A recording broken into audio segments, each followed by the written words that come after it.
Hi, I'm Amy Robinson, and I'm here today to talk to you about the positive classroom and the strategies we can use to implement that. I'm going to begin with a question. How do you create a classroom that promotes social and emotional development in your students? We're going to take a look at a few strategies that may help. We are going to look first at positive classroom management. We need to create a warm climate in our classroom, and we can do this a couple of ways. Students should be taught what the expectations and behaviors are for the classroom. You want to make sure that you're establishing these processes and procedures early in the year and teaching them what to expect of them. And also, we need to make sure that you are establishing these things before the behaviors actually begin. Next, we want to set up classroom rules. Now, your rules should be few and make sure that they are reasonable and enforceable. You don't want to punish yourself. And make sure that the students know the rules and the consequences of those, and that you review these rules frequently in class so that the students remember them. And also, if you have the students assist you in making the rules and the consequences, they're more likely to buy in and take ownership of those rules. Next, we want to create a positive classroom behavioral support system. You can do this one way by looking for positive behavior and recognizing it.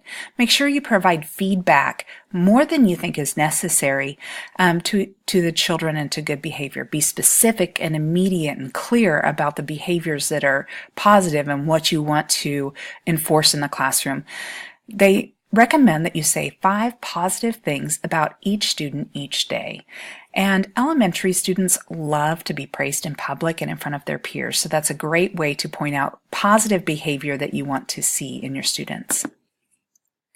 Next, you can use reinforcers that encourage positive behavior, and these can be multiple different things. They can be just adult approval, such as a pat on the back or a wink or thumbs up. You can use tokens, peer recognition, once again in front of their peers. They enjoy that.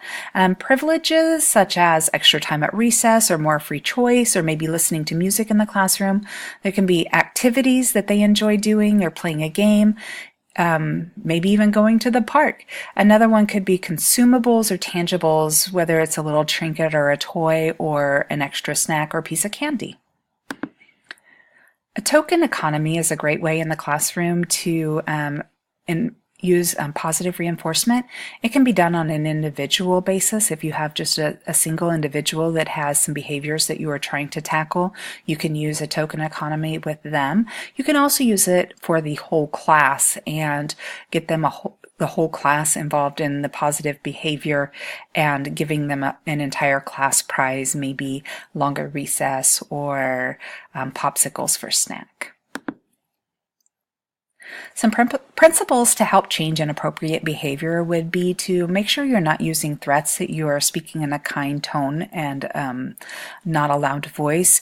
Review the rules and the consequences on a regular basis. Follow through with the consequences. Make sure you're listening to the students and talking to them about what they're thinking and feeling. Make sure to use logical thought and principles and guidelines, effective guidelines when you make decisions. Don't make it personal. And don't sweat the small stuff. Sometimes we're just having a bad day and things hit us the wrong way, and we just need to be able to shake that off. Treat each student as an individual. They're unique and they need to be respected as such. Make sure that you remember that students' problems belong to them and not you. Keep your personal feelings and emotions in check. Sometimes we have pet peeves and certain things bother us more than other things, and we need to make sure that we are recognizing that. Collaborate with the students' families. This is a great opportunity to partner with the parents and work together as a team for the betterment of the child. Make sure that you set up a plan that identifies the specific behavior that you're having problems with, what those consequences are, and what the rewards will be. So make sure that you have some of these strategies in your pocket to use. Interpersonal problem solving, IPS, is a wonderful way to empower students with strategies to help them learn how to develop and maintain positive relationships, not only with their peers, but with everyone they meet in their life. They need to learn how to cope effectively with other people, how to solve personal problems, and how to resolve conflicts. Some of the skills that students need to know to be able to resolve conflicts are to be able to identify and define the problem. They need to know exactly what is going on, and they need to know how to come up with multiple solutions to that problem. Sometimes it's not as easy as one solution, but they need to take those solutions and be able to weigh them and the consequences and see out what each of those consequences, how they could play out, and then be able to select the best one and implement a solution, and then evaluate, was it the right choice? What could I do different next time to make it better? Some of the evidence-based IPS programs are FAST, ASSET, and Circle of Friends, and we're going to take a closer look at each one of these. FAST is a great program for 2nd through 4th grades students with social skill problems. The first thing is freeze and think. What is the problem? What is going on? And what are some alternatives or possible solutions that I could use? Then you want to evaluate those possible solutions. Are they safe? Are they fair? Which one would be the best? And then you want to try it out slowly and carefully and evaluate how it is working. I think this would be a great thing to implement in classrooms. I think you could even use this as low as kindergarten and 1st grade. It's very easy to implement, and it's a great they can remember it easily because of the FAST. So I think this is something that could be implemented in the classroom very easily, and the teacher could walk through with the students and help them to learn how to utilize this. And I think it would help teach them how to be able to think about the consequences of things and how to go about resolving situations. I think this would be great to use in the classroom. ASSET is teaching social skills mainly for adolescents, and these are skills that they are going to need throughout their lifetime. They need to learn how to give positive and negative feedback in a kind, compassionate way, and how to accept negative feedback. This is often very difficult for us to be able to accept negative feedback, so to take it in a constructive growth mindset instead of a negative way. They need to learn how to resist peer pressure and how to solve problems and negotiate and compromise with people, how to follow instructions well, and how to hold conversations with people. This is really important since today a lot of our conversations are texting or Snapchats or social media.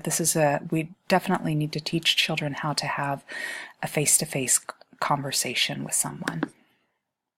Circle of Friends is a great opportunity to use peer support to help reinforce positive behavior and emotional behavior in students that may be struggling. You can surround them with a group of friends, and not only is it creating an environment of compassion with the circle, but it's also creating a mentorship opportunity for the students that are struggling. We are going to take a look lastly at the instructional environment within your classroom. We have different groups that we use to give instruction to our students, and the first is a large group, and this is where you need to make sure that you are teaching your children what the expectations are, that they need to raise their hand or they need to wait to be called on, they need to listen respectfully to other people. So make sure that you teach the children what these expectations are. That way they are able to perform that positive behavior that you are looking for. In small groups, usually 2 to 6 students, it's a lot smaller, but once again, you need to let them know what the expectations for that group are and kind of give them an overview of what you may be working on for the day, what your schedule looks like, so that you can, so they know what to expect, what the expectations of them are in that small group. One-to-one instruction is when you're going to take the time to work directly with a student and alter the instructional methods to meet them on the level that they are. And one thing to keep in mind while you're doing this is to make sure that the students the rest of the students in the class are not interrupting you frequently. So you want to make sure that you have some sort of a system in place that the students can let you know when they have a question, or they know that they need to wait a few minutes until you are available.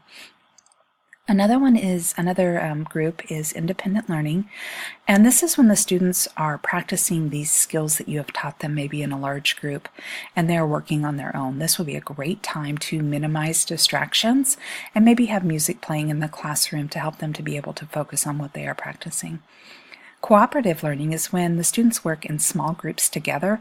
This is a great opportunity to be able to collaborate with other students, to draw off of strengths and weaknesses of students, and learn how to work together and work as a team. Peer teaching is great because it helps students they get to be a teacher, and they get to mentor other students, but they can switch roles, so everybody has something to offer, and it's a great way to reinforce what they are learning, because they have to be able to know something well to be able to share it with someone else. So this is a great opportunity for them to do that.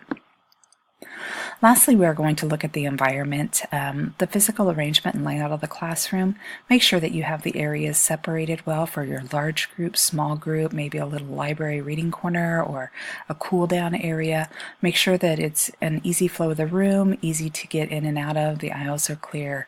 Make sure that your published materials that you are using are right for the students that you have in the classroom that year, and that your equipment is easy to use, and the students are able to use the computers and the software and the program easily.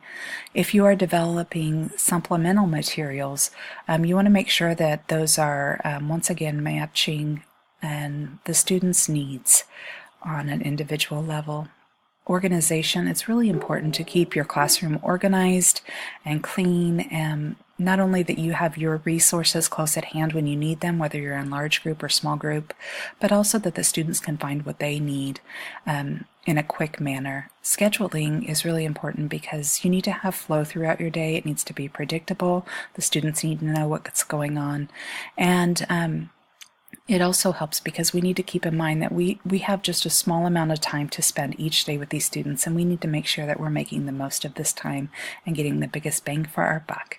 I thank you so much for joining me today on this adventure to find out more about the positive classroom and what we as teachers can do to make this a positive, fun, warm classroom environment.